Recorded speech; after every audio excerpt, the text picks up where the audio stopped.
Welcome to Sweet Life Beat Life. We hope this video helps. In this video, I will explain how to fix PS5 game share. First, verify that the console is set as the primary PlayStation 5 for the account sharing games. Navigate to Settings, then Users and Accounts, and finally Other to confirm. Also, perform a quick internet speed test to ensure a stable connection, ideally at least 50 megabits per second download speed, to rule out network issues. Ensure your PlayStation 5 system software is completely up to date before proceeding further.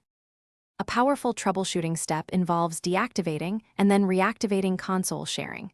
From your PlayStation 5 home screen, go into Settings, then scroll down to Users and Accounts. Select Other, and you will find Console Sharing and Offline Play. Choose to deactivate it, wait about 30 seconds, and then reactivate it. This often resolves many common game sharing glitches by refreshing the system's permissions. Restoring your game licenses can often resolve issues where purchased content isn't appearing. Go to Settings, then Users and Accounts, select Other, and then choose Restore Licenses. Confirm this action to refresh all your digital game entitlements.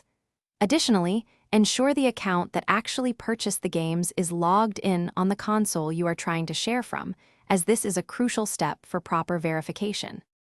Be mindful that PlayStation 5 game sharing is typically limited to one primary console per account at a time.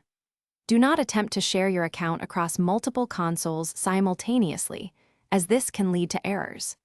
If all previous steps fail to resolve your issue, it is best to contact PlayStation support directly for personalized assistance.